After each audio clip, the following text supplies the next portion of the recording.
Marbot Story, menegakkan akidah, menjaga kemurnian sunnah.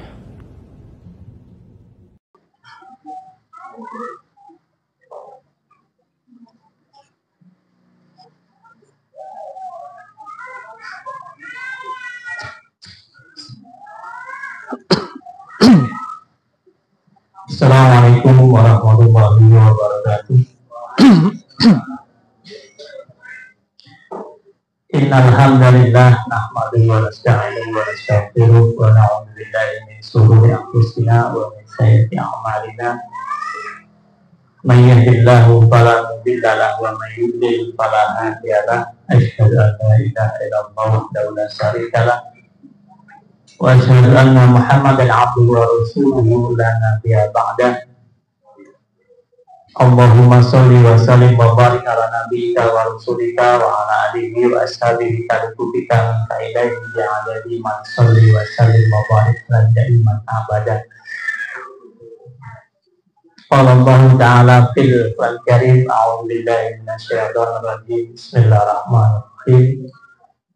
Ya ayyuhalladzina amanu taqullaha haqqa tuqatih wa la tamutunna illa wa antum muslimun. Wa qala aidan ya ayyuhalladzina amanu inna min azwajikum wa auladikum aduwwun lakum fahdharuhu wa in taqu wa tasfahu fastaghfiru fa innallaha ghafurur rahim. Shadaqallahul azim. Amma ba'd. Hadirin kaum muslimin sidang jamaah salat maghrib rahimakumullah, Bapak Ibu yang saya hormati. Monggo kita sarang-sarang ucapaken puji syukur dumateng kehadirat Allah Subhanahu wa taala yang telah memberikan kepada kita nikmat yang sangat banyak. Nikmat kesehatan, nikmat kesempatan, nikmat panjang umur, terutama nikmat iman dan Islam. Sehingga dengan kedua nikmat tersebut Allah masih berkenan menggerakkan hati kita untuk bisa hadir di tempat yang mulia ini untuk sama-sama menunaikan jamaah salat maghrib yang dilanjutkan dengan ngaji bersama, dan insya Allah nanti kita tutup dengan jamaah salat isya.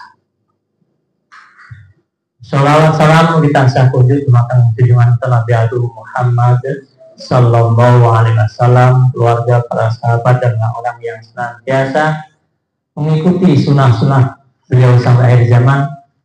Insya Allah kita diakui sebagai umat beliau dan akan mendapatkan syafaat beliau nanti di yaumil qiyamah. Amin amin ya rabbal alamin. Pimpinan ranting Muhammadiyah yang rencana yang saya hormati, bapak-bapak, ibu-ibu, dan pengurus ranting yang lainnya yang hadir pada pertemuan malam hari ini. Kalau menurut jadwal lalu ini sebenarnya Senesullah lalu kita stahid, tapi enten lukiran berkaitan beliau enten kepentingan yang sifatnya mendesak sakit ditinggalkan. Jadi kalau kan badali lukiran insya Allah. Bapak Ibu yang saya hormati, kita selaku makhluk sosial yang kita meyakini bahwa kita tidak bisa hidup sendiri, maka ada sebuah kebiasaan yang kita lakukan, seperti misalkan ada orang yang repot, kita membantu, ada yang sakit, kita menjenguknya. Kalau kita punya kelebihan harta, kita memberikan pada orang lain, walaupun hanya sedikit.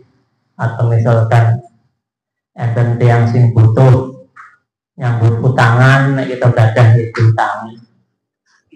Itu merupakan, dan ini wow panitia yang betul salah. Ini pun mulai panen, terus panitia pemenang masjid adalah akan ajeng rapi rapi pager, langgen dia monggo sami-sami urunan sak mampu. Wong enten sing ditunggu itu panenan.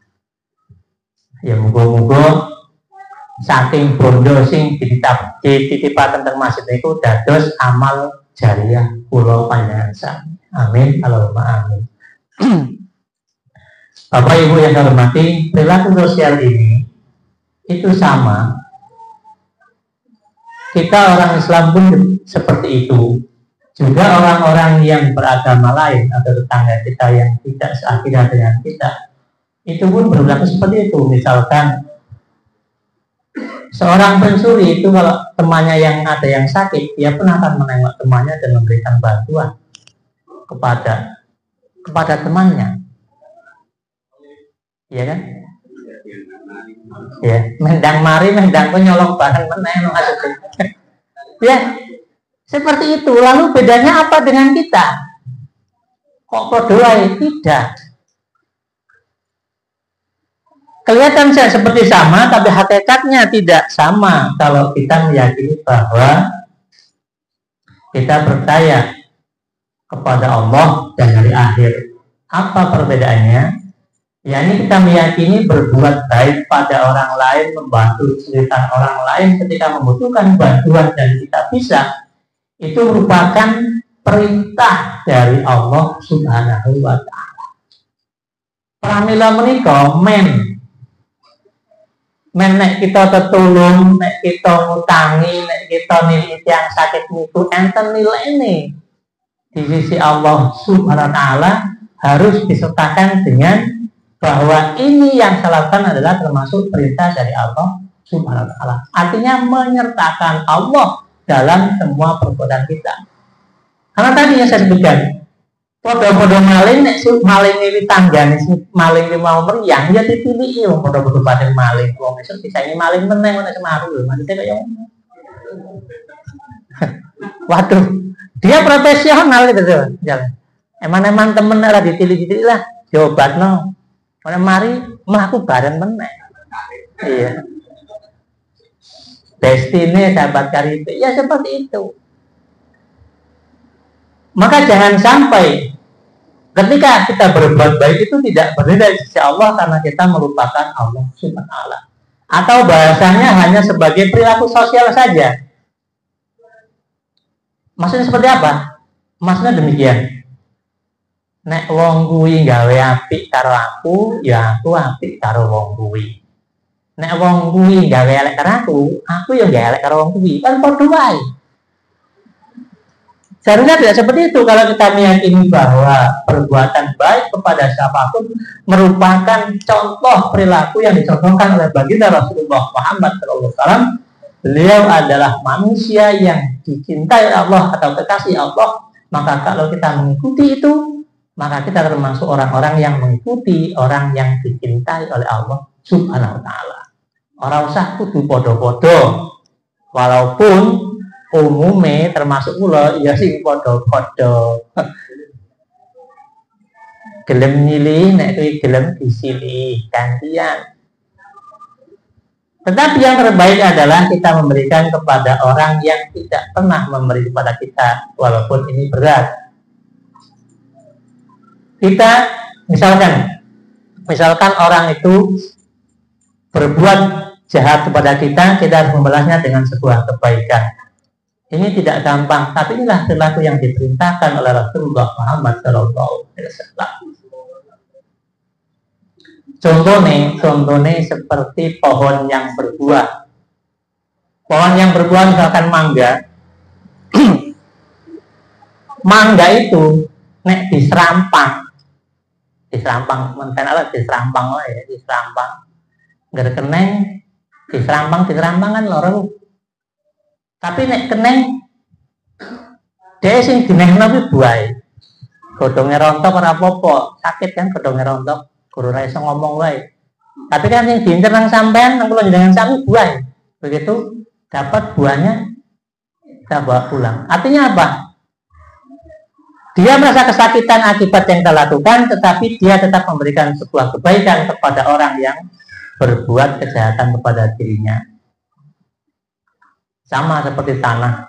Nah itu, apapun yang dilakukan tetap memberikan kebaikan. Contoh, nandur putin dipacul disik digalengi, baru kita sepi kayu bonggol putin, esok tunggulnya putin.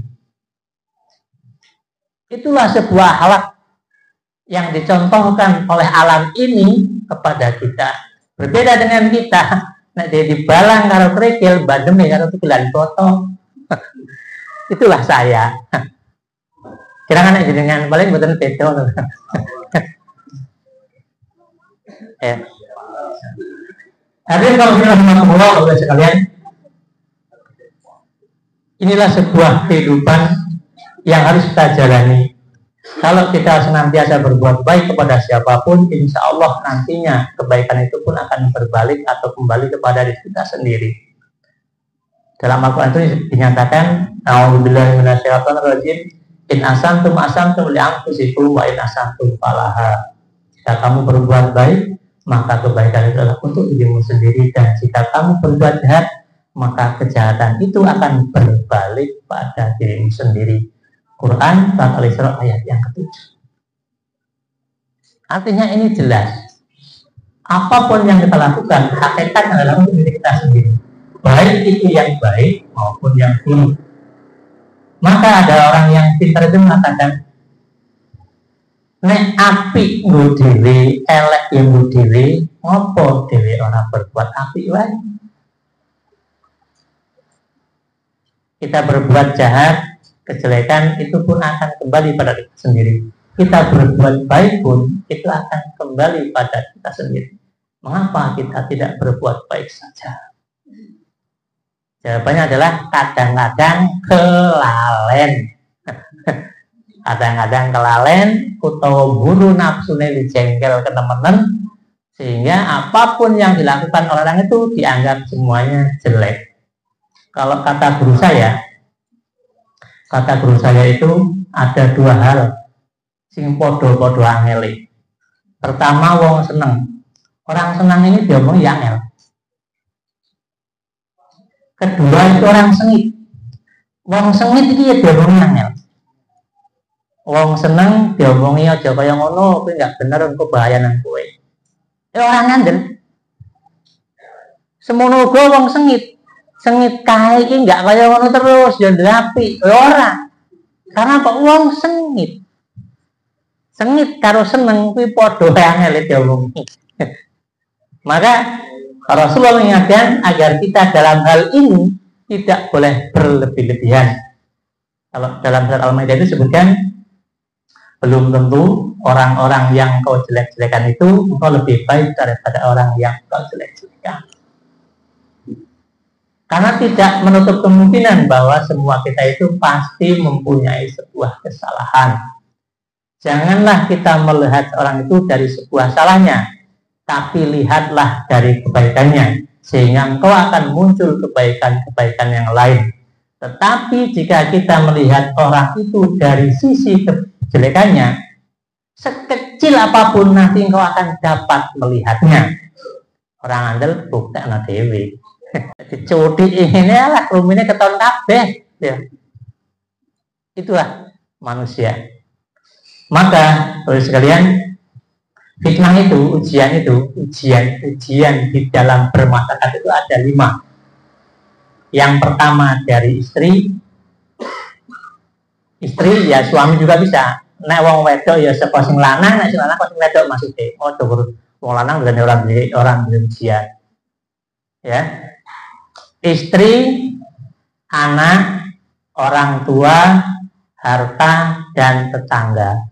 5 kabeh ujian bagi kita di dalam bermasyarakat, di dalam kita mempertahankan iman kepada Allah Subhanahu wa Ta'ala. Tetapi baru sekalian, fitnah ujian yang paling besar dan paling bisa mematikan itu dari yang terdekat. Nang dinggon sing jenengane sing paling cedek sing paling bahaya sebenarnya. Nggih mboten. Dalam rumah tangga maka yang paling bahaya adalah 2. Nek bareng-bareng seumah, anak iso, bojo iso. Tapi kalau ditambahi 1, orang tua itu menjadi 3. Tapi kalau kita kaya atau kita miskin itu menjadi 4. Nah, kalau kita nggak mungkin kan hidup tidak bermasyarakat, maka menjadi 5 ada tetangga di sini. Maka semuanya adalah sesuatu yang saling berkaitan dan tidak bisa ditinggalkan. Tetapi yang paling bahaya adalah yang dapat mengguncangkan sebuah bahtera rumah tangga itu dari dua, yakni dari istri atau suami atau dari anak. Yang sering kan kita setelah berumah tangga itu mandiri, maksudnya misah walaupun rumah gubuk ya dipisah, men belajar mandiri, men belajar ngerasakno nyonggo urip, nyonggo anak, nyonggo bojo. Hadirin rahimakumullah sekalian, hal ini pun oleh Allah diberitahukan, yakni pada ayat yang saya bacakan tadi, surat Al-Ghabun ayat yang ke-14. A'udzubillahi minasyaitonir rajim. Bismillahirrahmanirrahim. Ya ayyuhalladzina amanu inna min azwajikum wa auladikum aduwwun lakum fahdharuhum wa in ta'fu wa tasfahu wa taghfiru fa innallaha ghafurur rahim. Artinya, wahai orang-orang yang beriman, sesungguhnya di antara istri-istrimu dan anak-anakmu ada yang menjadi musuh bagimu. Maka berhati-hatilah kamu terhadap mereka, dan jika kamu maafkan dan kamu santuni serta ampuni mereka, maka sesungguhnya Allah Maha Pengampun lagi Maha Penyayang. Hadirin kaum rahimakumullah, Bapak yang berbahagia, dalam ayat ini Allah memberitahukan bahwa ada dua musuh yang terbesar atau ujian yang terbesar dalam keluarga, yakni dari anak dan istri. Tetapi Allah pun memberikan solusinya. Orang gol diweden-wedeni kok kan medeni banget. Bojo karo anak iso dadi musuh deh. Iya iso. Ya kalau hari ini mungkin kalau zaman Nabi seperti Nabi Lut ya, yang istrinya itu ya. Nabi Lut itu istrinya. Terus Nabi Nuh itu anaknya. Ya. Maksudnya yang berdasarkan pada orang tuanya. Ini kan contoh-contoh, itu yang level yang Nabi pun seperti itu. Apalagi kita yang RT bukan, ya, RT bukan, pejabat DPR bukan, ya pantas wae. Tapi insya Allah ujian dalam rumah tangga kita itu bukan dalam arti sampai pecahnya akidah atau berlainan akidah. Insya Allah tidak seperti itu. Mungkin hanya tahapan-tahapan pengkerengan biasa dan bisa menjadi luar biasa. Patuh setitik lah, wadanan, rebutan bondo warisan, sah-sah. Hadirin kaum muslimin rahimakumullah, Bapak sekalian, dalam sebuah permasalahan apapun itu, khususnya dalam rumah tangga atau dalam keluarga besar jamaah kita atau dalam lingkungan kita, Allah memberikan solusinya. Yang pertama itu apa? Yang pertama adalah memaafkan. Jadi kita yang pertama itu harus menjadi orang yang pemaaf. Gampang nyepuroni. Mengapa ini penting? Bapak sekalian, kalau dalam hadis itu, apabila terjadi sebuah pertengkaran lebih dari 3 hari, maka nantinya kedua-duanya itu akan mudah masuk ke neraka. Kalau hadisnya itu seperti itu, tidak akan masuk surga. Saya terjemahkan bebas, maka mudah masuk neraka. 3 hari jengkelan, buh kuwi karo bojone karo anake karo tanggane ora takonan, 3 dina kuwi mau nek menurut Kanjeng Nabi kuwi menyebabkan tidak masuk ke surga. Mulane Bapak sekalian, nek wis jengkel 2 dina setengah hari ndang-ndang njaluk ngapura takon salah sijine. Men aja kebablasan.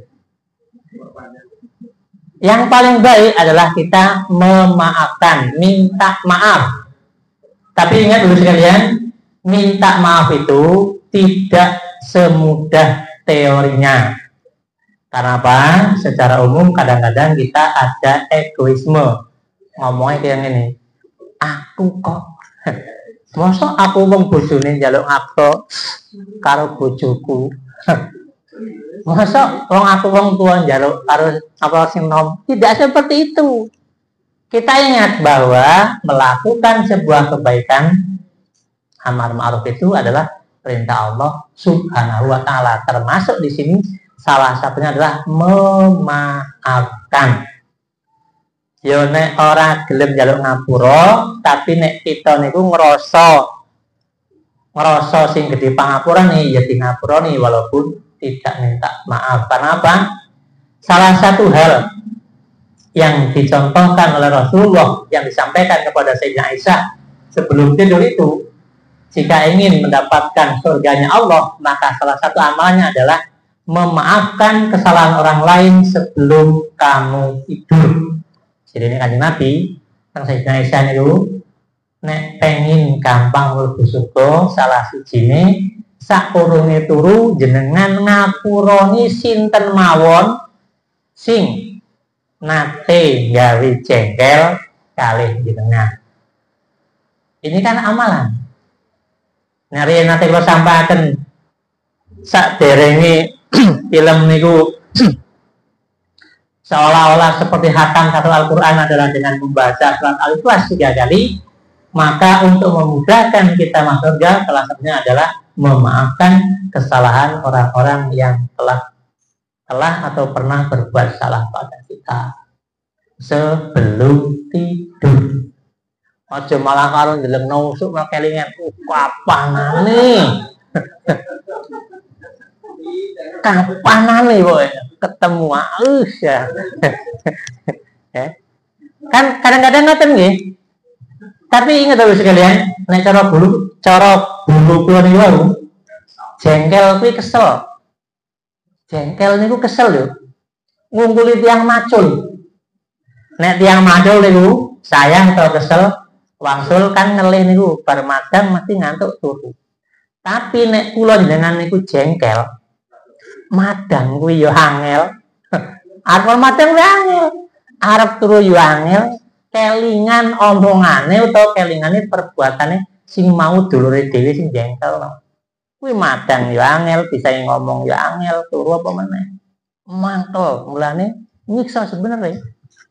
Asik mending seneng armadang, medang seneng ngantuk turu. Besok kerja biasa, tapi nek mantel alah abot. Kelingan paling-paling sampean garing rancang, kapan ana ketemu liwate kono itu. Jadi mempersiapkan sesuatu untuk membalas itu tidak mudah dan memberatkan pikiran kita. Itu menguras tenaga. Maka yang lebih baik ya timbarno. Kita merasa bahwa itu merupakan sesuatu yang memang Allah takdirkan untuk terjadi pada hari itu. Nah, terus Kiai sing ngomong kodok dari Gusti Allah kabeh mau wis dinaris. Nek waya kejotos dijotos, waya ketumbur, waya sampean dipisui tetap dipisui. Ora bakal meleset nek wis digaris oleh Gusti Allah. Tapi kadang-kadang kula yang sami niku mboten rumangsani bener terus. Maka pantes nek tengkoran itu kan kita kendungo robana dolamna sana wa ilam taqlana wa tahamna kunana minal khosirin. Rumangsani sa ojo rebut bener. Nek rebut bener mesti engko ketemu nih gelut. Yang pertama memaafkan. Yang kedua itu menyantuni. Nyantuni itu biasa ya. Ngenai duit. Maksudnya kalau orang itu berbuat jahat kepada kita, orang itu pelit pada kita, kita jangan membalas pelitnya itu dengan pelit, tapi dengan loman. Jadi sesuatu yang bertolak belakang. Nek dia ngomong 10, dia ngomongnya cukup biji wae. Tapi ya ora kayak ini. Nek guru karo sampean lho aku lho, sopo? Alah ribut nih. Ya. Inilah yang perlu kita latih diri kita, yakni apa? Menahan hawa nafsu walaupun kita mampu. Menyantuni. Jadi kalau orang itu berbuat salah, berbuat pelit misalkan, kita jangan membalas kepelitan itu dengan pelit yang sama, tapi balaslah pelit itu dengan loman. Ya walaupun loman itu loman senyuman, nek badhe menteng-menteng sampean guyu kan ya lumayan. Tapi nek kalau menteng-menteng sampean mendelik ya ora kesuwen kuwi biasane. Ya. Hadirin kaum muslimin rahimakumullah, yang berbahagia, kemudian mengampuni. Mengampuni ini artinya orang tersebut minta maaf atau tidak maaf jenengan maafkan atau kula yang sami berlaku lapang dada sing Gusti pangapurane kaya biyung karo anake. Kan ngoten nggih. Bapak Ibu sekalian, ibu itu jembar dadane gede pangapurane khususnya terhadap anaknya. Sak nakal-nakale anak, sak mangkel-mangkelone anak teng tiyang sepak khusus ibu mesti ibu pangapurane. Nek mboten ngandel buktekno. Anak bencalitan kaya apa wae nek pas sakit ibu gelem nangis sih, ya gelem ngeloni ya Allah. Walaupun katanya jiwelin loh, mangkel ya diciwil tapi nek pas sakit ya dilus-lus. Ya diobat-obatno. Hadirin kami rahimakumullah oleh sekalian. Artinya selain memberikan menginformasikan bahwa kita pasti punya masalah, maka Allah pun memberikan solusi yang itu di dalam hal menyelesaikan masalah tersebut. Dan ingatlah semua itu adalah merupakan sesuatu yang Allah perintahkan. Seperti Allah yang katakan dalam Al-Quran surat Al-Imran ayat yang ke-134. Ini potongan ayatnya. Wal kaziminal ghaidha wal afina 'anil nas wallahu yuhibbul muhsinin. Dan orang-orang yang menahan amarahnya dan memaafkan kesalahan orang lain, Allah menyukai orang-orang yang berbuat kebajikan.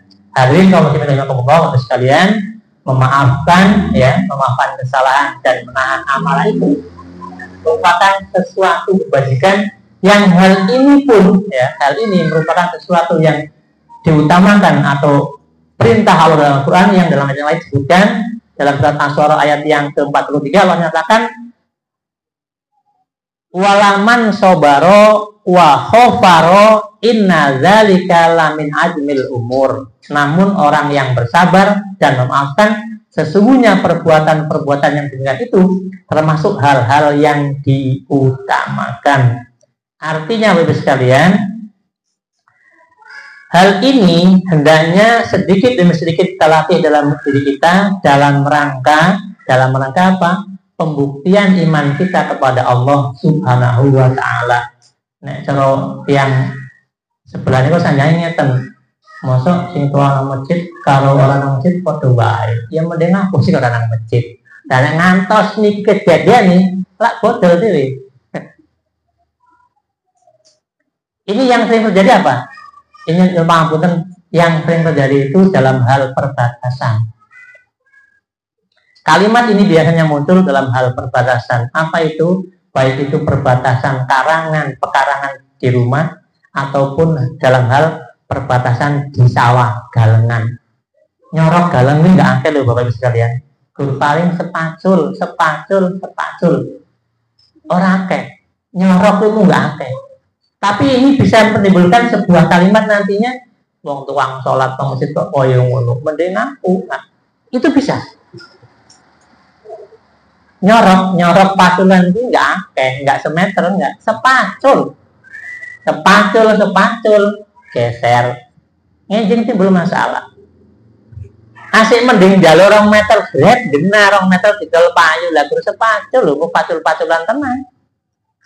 Tapi inilah sebuah realita dalam kehidupan sehari-hari yang harus kita maafkan, yang harus kita maklumi, dan kita harus sama-sama bisa menjaga diri, mengendalikan diri kita agar jangan sampai nantinya membawa sebuah olok-olokan dalam hal agama. Hadirin rahimakumullah Bapak sekalian, mari sama-sama kita mohon kepada Allah untuk senantiasa diberikan kekuatan, keimanan, dan kesabaran, dan bisa memaafkan kesalahan orang lain. Karena secara teori ini gampang, tetapi secara prakteknya itu adalah empot-empotan. Sabar, innallaha ma'as-sabirin, sebenarnya Allah bersama orang-orang yang sabar. Sabar itu kalimatnya ringan, tapi prakteknya empot-empotan. Artinya berat, sama dengan menahan marah dan memaafkan orang lain. Teori gampang, tapi prakteknya biasa nih merengut rong dino setengah hari lain nggak sanggup dipunjuli dalam seminggu. Bahkan yang tadi sanjang tekan mati lu, aku nggak bakal ngampuni sampai tak bodol. Mau ngasih lebaran nggak mau ngapain? Enten kan? Ini tidak boleh. Orang mukmin itu kalau 3 hari berturut-turut tidak teguran sama orang asrama muslim tadi itu akan menjauhkan dirinya dari surganya Allah, tidak mudah masuk ke surga. Kalau tidak mudah masuk ke surga, bahasa lainnya berarti mudah masuk ke neraka. Na'udzubillahi min dzalik. Hadirin kalau sekalian yang hormati, mudah-mudahan yang sedikit ini ada manfaatnya, khususnya bagi saya pribadi dan jamaah sekalian. Mari kita sama-sama berusaha merubah sedikit demi sedikit diri kita untuk ke arah yang lebih baik. Karena tidak ada orang yang salah terus-menerus dan tidak ada orang yang tidak pernah salah. Orang yang terbaik adalah ketika dia salah dan diingatkan dan tahu kesalahannya, maka cepat-cepat mohon ampun pada Allah dan merubah kesalahan itu dengan berbuat kebaikan. Demikian, kurang dan lebihnya saya mohon maaf. Akhirul kalam, nasrullah wa fadhil. Wassalamualaikum warahmatullahi wabarakatuh.